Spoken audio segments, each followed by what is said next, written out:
It's Jennifer Doggett here from Croaky. I'm here at the launch of the WHO Collaborating Centre for Health Workforce Regulation with Martin Fletcher, who's the CEO of AHPRA. I'm just going to ask Martin if you could just briefly describe what this centre is and what it's going to do. Well, the Collaborating Centre really provides a focus for our work with countries within our immediate region to really look at how we can work together, share knowledge, share expertise, share ideas to improve regulatory systems through, not only in Australia but throughout the region.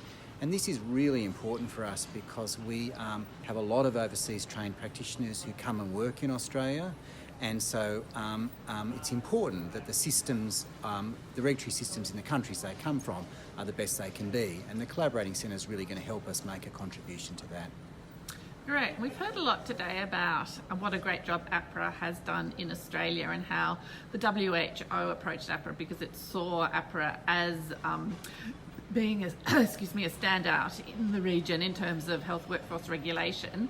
So obviously AHPRA has a lot to contribute to other nations in our Western Pacific region, but what do you think specifically AHPRA and the Australian health system can learn from some of these other countries who are operating in, say, very different environments and with different levels of resources?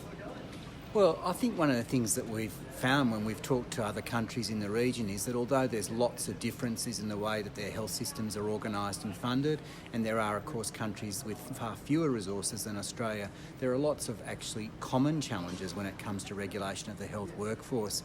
So we're very keen to bring to Australia, to our regulatory practice, to the way that we improve what we do, the best of that knowledge and experience from those other countries in areas such as registration, educational accreditation, and dealing with concerns about practitioners who may not be meeting standards. So I think from our point of view it is very much a two-way street. I think yes, there is learning from the work of our scheme as a national multi-professional scheme, but I think there's also a lot we'll be able to learn from the experience of others. Thank you. One of the things we heard today from Darlene Cox, who is Executive Director of the ACT Healthcare Consumers Association, was about a possible gap between what consumers expect from healthcare and what they often receive from healthcare. And one of the things she noted in her talk was the importance of communication and consumers understanding the regulatory system. Is this a priority for AHPRA? Very much so. At the end of the day, regulation is there to serve the community, and it's really important that the community understand what regulation is, what it does, but also what it doesn't do. So, for example, one of the things that we've been very focused on is the fact that in Australia we have a national online register where all of the 700,000 registered health professions can be searched, and you can look it up to see whether your practitioner is registered, if there are any restrictions on their registration.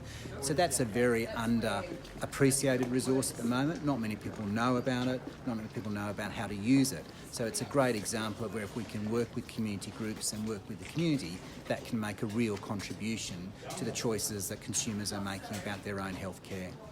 Great, thank you very much, Martin.